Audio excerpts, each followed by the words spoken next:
Assalamu alaikum wa rahmatullahi wa barakatuh. Bismillah walhamdulillah wa salatu wa salam ala rasulillah wa ba'd.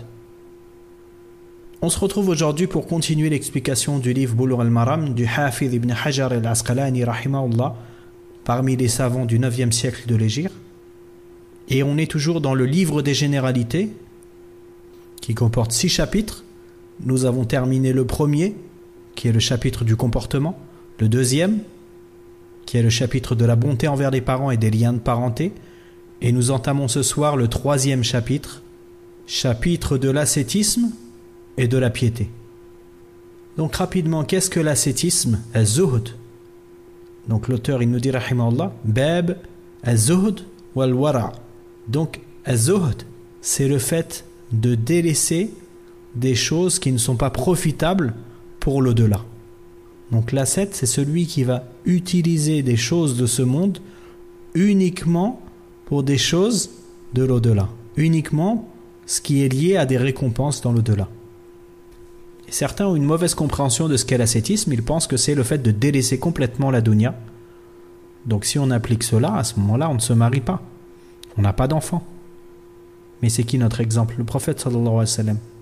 Combien de femmes il a eu le prophète sallallahu alayhi wa sallam? Donc voilà notre exemple.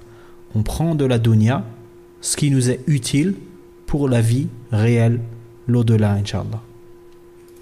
Donc, chapitre de l'ascétisme et de la piété.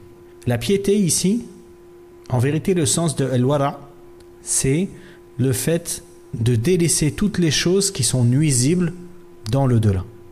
Donc l'ascétisme, le fait de délaisser les choses qui ne sont pas utiles pour l'au-delà, et la piété, al-wara', c'est le fait de délaisser les choses qui sont nuisibles dans l'au-delà. Donc l'auteur commence le chapitre, rahimahullah, عن النعمان بن بشير رضي الله عنهما قال سمعت رسول الله صلى الله عليه وسلم يقول وأهوى النعمان بإصبعيه إلى أذنيه إن الحلال بين وإن الحرام بين وبينهما مشتبهات لا يعلمهن كثير من الناس فمن اتقى الشبهات فقد استبرأ لدينه وعرضه ومن وقع في الشبهات وقع في الحرام كالراعي يرعى حول الحمى يوشك أن يقع فيه ألا وإن لكل ملك حمى ألا وإن حمى الله محارمه ألا وإن في الجسد مضغة إذا صلحت صلح الجسد كله وإذا فسدت فسد الجسد كله ألا وهي القلب متفق عليه. On rapporte de Nu'man ibn Bashir radiyallahu anhuma qu'il a dit: j'ai entendu le messager d'Allah sallallahu alayhi wa sallam à dire, et il est dit dans le hadith que au moment où il a dit j'ai entendu le messager d'Allah, il a mis ses mains au niveau de ses oreilles. Nu'man ibn Bashir.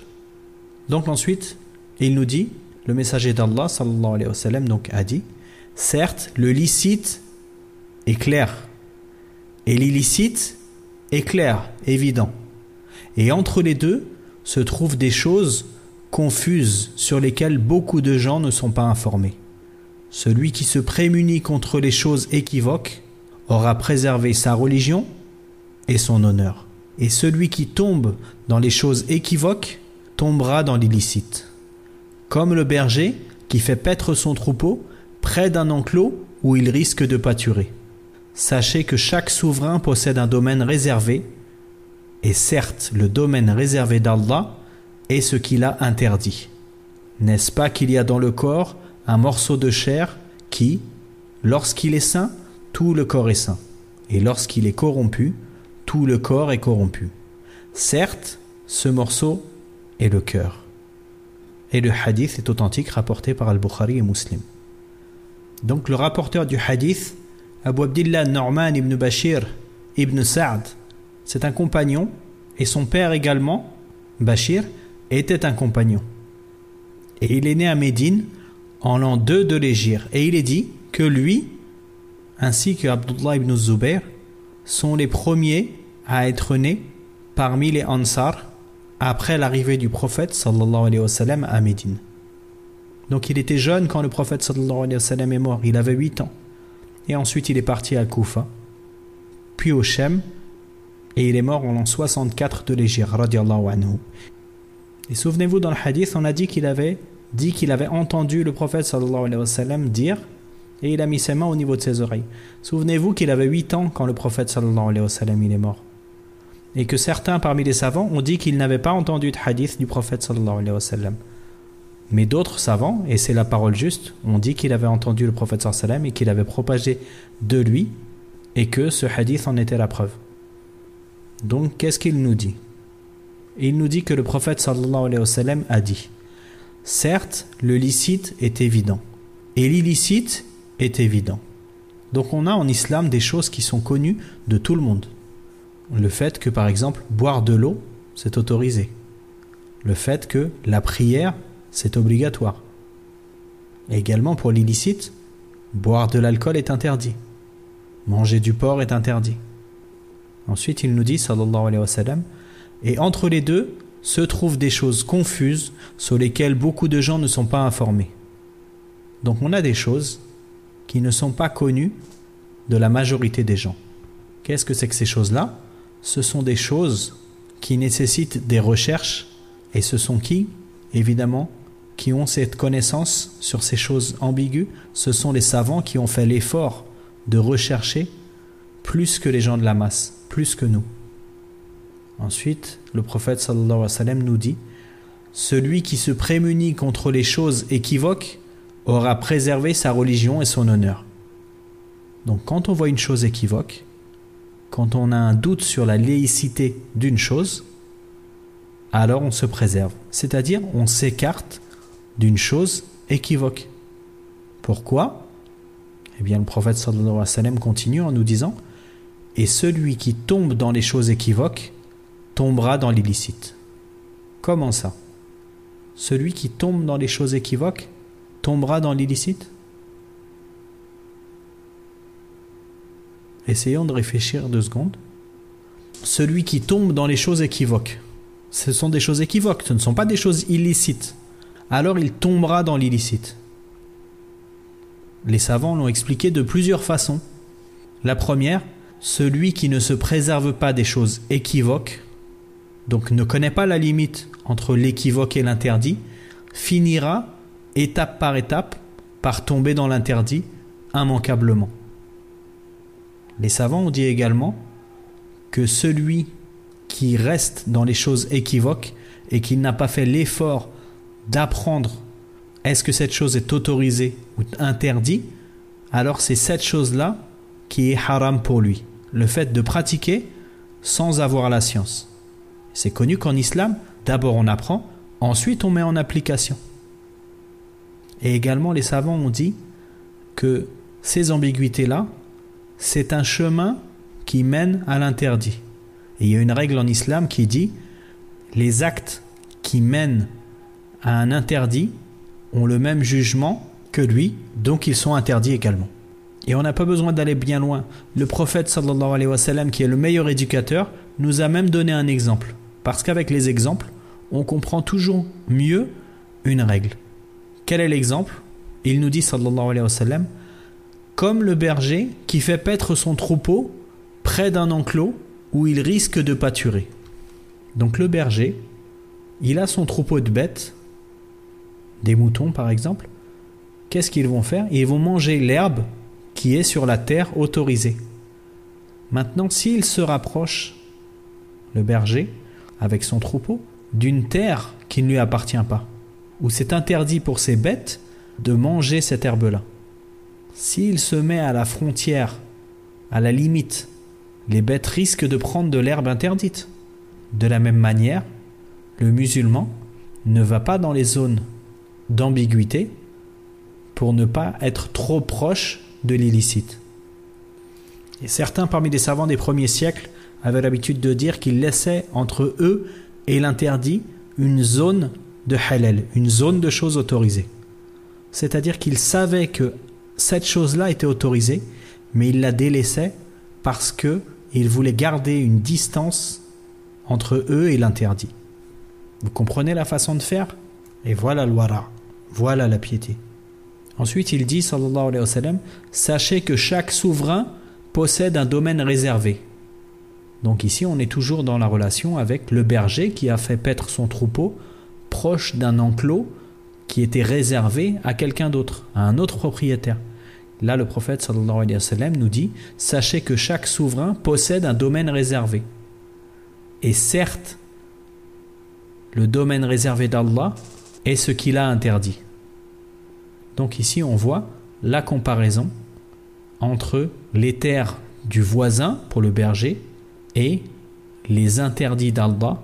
Ce sont des choses dont il ne faut pas s'approcher. Ce n'est même pas simplement de faire un interdit, c'est s'éloigner de ce qui nous amène à un interdit. De la même manière qu'Allah subhanahu wa ta'ala dans le Coran nous dit « Wala taqrabu zina » ne vous approchez pas de la fornication. Ce n'est pas juste l'acte qui est interdit, c'est le fait de s'approcher de l'acte qui nous est demandé. Comment ça se présente dans notre vie de tous les jours? On va avoir parfois des choses, on n'est pas sûr que ce soit autorisé. Chacun à son niveau, selon ce qu'il a étudié. Par exemple, une personne, on est au mois de Ramadan, il fait son suhour, il fait le repas du matin avant de commencer son jour de jeûne, et il pense qu'il a entendu l'adhan. Alors que, sur son téléphone, il y a écrit par exemple que l'adhan, il est dans 2 minutes, 5 minutes, mais il a entendu l'adhan. Qu'est-ce qu'il va faire? Il va arrêter de manger. Comme ça, il sort du problème. S'il continue à manger, peut-être qu'il se dit mon téléphone il n'était pas à l'heure. Peut-être qu'il se dit la personne elle a fait l'adhan en avance. C'est peut-être lui qui s'est trompé, mais je ne suis pas sûr, etc. Alors que celui qui, quand il entend l'adhan, il arrête de manger, alors à ce moment-là, il a fait ce qui lui est demandé dans ce hadith. Ça, c'est pour ce qui est de préserver sa religion. Mais le prophète sallallahu alayhi wa sallam nous a dit également celui qui se prémunit contre les choses équivoques aura préservé sa religion et son honneur. Par exemple, une sœur pendant le mois de Ramadan, elle est dans sa période, donc elle ne jeûne pas. Si elle est avec ses proches, il n'y a pas de problème. Elle peut manger, les gens savent. Mais si elle est dans un endroit où des gens peuvent remettre en cause son honneur en disant elle ne jeûne pas, alors elle ne doit pas manger devant tout le monde pour s'éloigner des ambiguïtés et préserver son honneur. Et par quoi finit le hadith? Le prophète sallallahu alayhi wa sallam nous donne une règle immense et il nous dit n'est-ce pas qu'il y a dans le corps un morceau de chair qui, lorsqu'il est sain, tout le corps est sain, et lorsqu'il est corrompu, tout le corps est corrompu. Certes, ce morceau est le cœur. Donc le cœur, c'est la base, et ensuite les membres, le reste du corps, suit le cœur. Et vous avez peut-être déjà entendu des gens qui vous disent « Tu sais pas ce que j'ai dans le cœur. Moi, mon cœur est pur. Je fais peut-être cet interdit-là, mais mon cœur est sain. » Et bien ce hadith, c'est une réponse à ces personnes-là. Le prophète sallallahu alayhi wa sallam, il nous dit « N'est-ce pas qu'il y a dans le corps un morceau de chair qui, lorsqu'il est sain, tout le corps est sain. » Donc si ton cœur il était sain, tu ne ferais pas les interdits. Donc la première chose sur laquelle on doit travailler, nous, c'est notre cœur. Donc on comprend pourquoi l'auteur a commencé le chapitre de l'ascétisme et de la piété avec ce hadith. Ce hadith immense qui nous explique que ce n'est pas seulement faire l'interdit qui nous est demandé, c'est nous éloigner de tout ce qui pourrait nous amener à l'interdit. On reste dans la zone où le licite est clair et l'illicite est clair. Et dès qu'il y a une ambiguïté, on s'en éloigne. Et c'est comme ça qu'on éduque notre cœur à être saint, et donc s'en suivra un corps, donc des membres et des actes qui sont saints, par la volonté d'Allah. Et je vais finir sur une erreur qui est répandue malheureusement à notre époque. Certaines personnes, quand elles ne savent pas, quand ils ont une ambiguïté, ils vont chercher à la dissiper en demandant aux gens de science. C'est une très bonne chose, et c'est une obligation d'ailleurs. Allah subhanahu wa ta'ala nous a demandé dans le Coran de demander aux gens de science quand on ne sait pas, de manière obligatoire. Donc, la personne, elle a son ambiguïté, elle va demander aux gens de science. Simplement, à notre époque, c'est difficile d'avoir accès à une personne de science, alors elle va se décourager et elle va aller faire cette chose-là, au lieu de la délaisser, comme il nous est demandé dans ce hadith. Par exemple, un commerçant, il ne sait pas s'il est autorisé pour lui de vendre telle ou telle chose. Alors, il va demander. S'il n'arrive pas à avoir la parole de quelqu'un de science, alors il délaisse cette chose-là. jusqu'à ce qu'il ait suffisamment de science pour savoir est-ce qu'il le fait ou pas. Également, les frères qui demandent est-ce que lui il est bien, est-ce que ce savant il est bien, est-ce que cet étudiant il est bien. S'il n'a pas de réponse, il ne doit pas aller écouter la personne, parce que jusqu'à preuve du contraire, la personne qu'il veut écouter est inconnue. Donc on n'écoute pas des inconnus. Et en vérité, si on était sincère avec nous-mêmes, si à chaque fois qu'il y avait une ambiguïté, quelque chose qu'on ne maîtrise pas, on s'éloigne. On se rendrait vraiment compte de notre grande ignorance et ça nous pousserait, bi'idhnillah, à apprendre plus notre religion. Car c'est la base de l'islam. On apprend et on met en pratique. On va tous se retrouver dans des situations où on ne sait pas comment faire. Ça arrive, particulièrement pour quelqu'un qui est en voyage. Il va se retrouver dans des situations, il ne sait pas comment faire. Donc à ce moment-là, il va mettre en application ce hadith.